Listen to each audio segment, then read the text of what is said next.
Hey everybody, welcome back to my channel. I'm Double D and this is Double D Guitar. Today,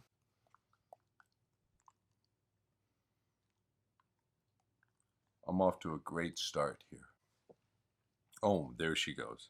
I've got a Mesa cab, 212 that I love. I love that thing. If you're like me and you have a bunch of tube amps, you obviously need a couple of cabinets to use them with, right? So I also have this here 412. If you know the channel at all, you know I like tube amps. I like desktop stuff, like little itty bitty things that sound really good, like the Boss Pocket GT, the Guitaria Cube Baby. And of course, I like taking a couple of real amps and blending them together, running them stereo. I use that Orange Rocker 32 live, and it's a stereo amp. And today, I just finally got from amplifiedparts.com their plug and play replacement panel for speaker cabinets. So basically, this 412 that I have here is wired in 16 ohm mono, and it has an input and a through. I never use the through,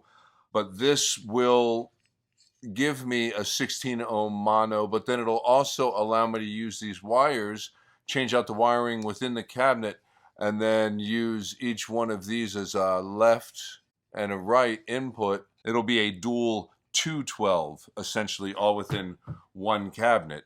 Or it can be a mono 16 ohm 412. So this works with a few different configurations. You can have four 4 ohm speakers or 4 16 ohm speakers, or you can have 2 8 ohm speakers. This is a real quick plug and play device that I can pop this cabinet open, take the old panel off, and put this one in. Now, one thing that I do know is that the input panel on this is a little bit wider. So I have like a little piece of metal that I'm going to use just for right now to kind of cover up that hole that'll be left there. So that's something that you need to know before you go and order something like this. The other thing you need to know is the impedance of your speakers. So you want to use a meter or look up your speakers within the cabinet, find out exactly what cabinet you're going to be working with and the resistance of the speakers. You're going to want a screw gun. For me, I needed a Phillips bit. And you're going to take the back panel off and you screw off the old plate, and then you quickly and easily unplug that plate from the speakers, and you pop this into place and plug this into the appropriate spots. Now, the way that this is wired, let's see if I can do this right. You get a black and a red together, and that's going to be your left minus and positive. And then you get a green and a white together, and that's going to be your right pair, minus and positive. So this will go to one speaker on one side, which will then jump over to the other speaker, which the grounds will jump, and then this will pick up at that second speaker's ground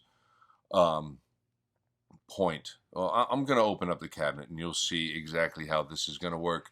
But it's really simple. You basically have a couple of wiring points, no soldering required at all. We're going to put these right directly onto the tabs that are on the back of the speakers within this cabinet. It's going to turn a mono cabinet into a cabinet that then has option for being stereo or mono, which is what I've been wanting to do for a while. I had a Marshall that could do that, and now I don't.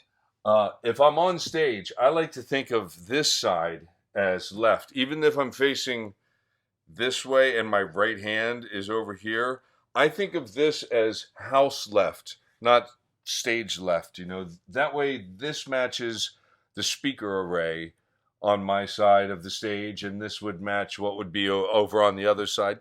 That's just a little thing, but it is how I think of it.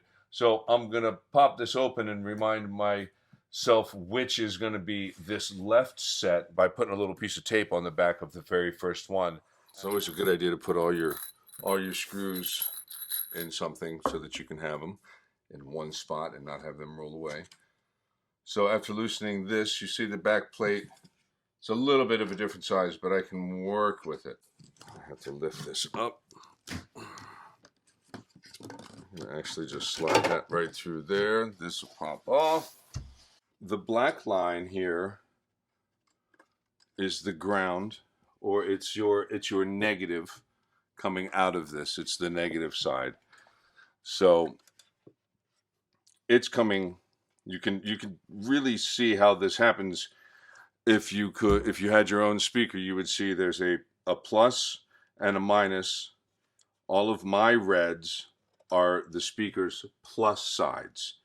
So everything that's here that's red is a plus, and I have a brown cable right here that's jumping the grounds or the minuses of these two bottom speakers, and then this ground jumps back over to here, and the hot jumps back over to here. That's how this is all run right here. And what I'm going to do, so I'm going to pop this panel off, pop that red line off, the black line off of my two top speakers.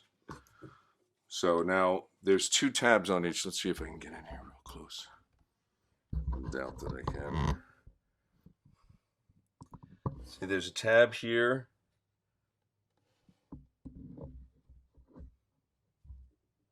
Tab here. And a tab there, you see that? And then same on this side. That's so that you can do the jumping. See this brown here? This brown one jumps. The ground's here, so I'm going to send that over there. Get rid of that. Don't need that. So now I have this set of speakers. You can see positive, negative, both jump to each other. And now I have this set of speakers, same thing. Positive and negative both jump to each other. See that? So by taking that brown wire off, they're now no longer connected to each other. You want to make sure you know the resistance of your speakers. So I have this plugged here, red and black. The omega sign shows you resistance. And if I touch this, it's going to show me, because they're jumped together, it's going to show me that I'm at 6 ohms. And that's because these two are jumped. Now, if I disconnected these, it would show me that this speaker is actually, and it doesn't matter. You can go to either one of these because they're not specific when it's reading resistance. There's no polarity going on there. So this speaker is giving me 12 ohms, which is essentially a 16. If you do this to your speakers, they're going to read lower than what the actual rating is. That's just the way. So now I know exactly what I'm dealing with here, and I know that this plug and play device will work with that. So I want to make sure I get these back together again. And then if you do this, you take them apart, you just want to make sure you match things up the right way. Positives to positives, negatives to negatives. So these are now linked together. Hi, Paigey. How you doing, girl? So we know that this is what I want to be left. So I'll go ahead and just put a piece of red tape over here so that I know that's my house right. That's what the sound guide will hear as right. So the way that this runs, I'm going to take the black and red pair here coming out of this unit, out of the plug and play unit, black and red, and I'm going to match that up to what I want to be the left side. So I'm going to go red to my first speaker. It's already jumping the ground over to there. And then black to my second speaker's tab.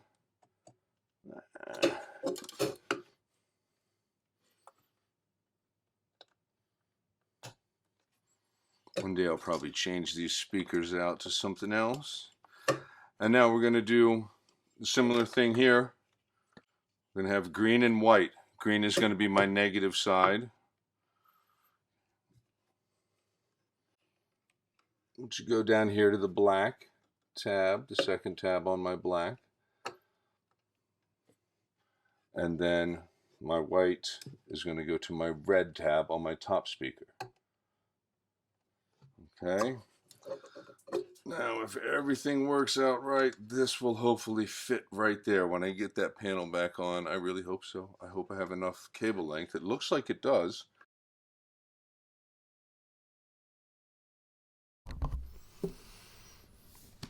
Okay, so to give myself a little more length, I made a little cable. Okay, I actually had to take some of the shroud off of the terminal cover because it won't connect otherwise. So now I can take my green jumper,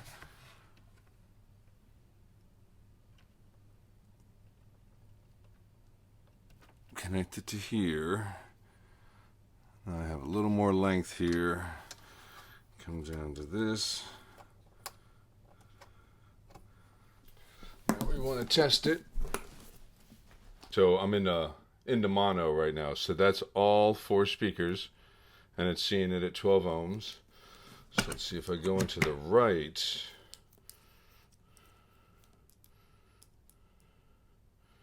Yep, I'm seeing just the one side, the right side. So that shows that I have half the speakers in line there. Now if I go into this, I think it's going to be 4 ohm mono. So I'm going to see a different result. Yeah, so if you plug into the left by itself, that's going to give you 4 ohm mono. Plug another speaker cable in, and that should turn that into 8 ohm. Well, we'll see it at 6, but now I should see the one side. Yeah, so now we see just the one left side is seeing the proper resistance. So I'll set each amp that I want to run into each side, I'll set the amp to be 8 ohms for left, 8 ohms for right. So that's cool. If you take that one out, you got 4 ohms. So now this cabinet's a lot more versatile than it was, because now I have a 4 ohm mono spot or a 16 ohm mono spot, and I can split it to stereo, left and right, at 8 ohms. So great. Awesome. Amplified parts plug and play. I'm going to put this cabinet back together and then jam on it.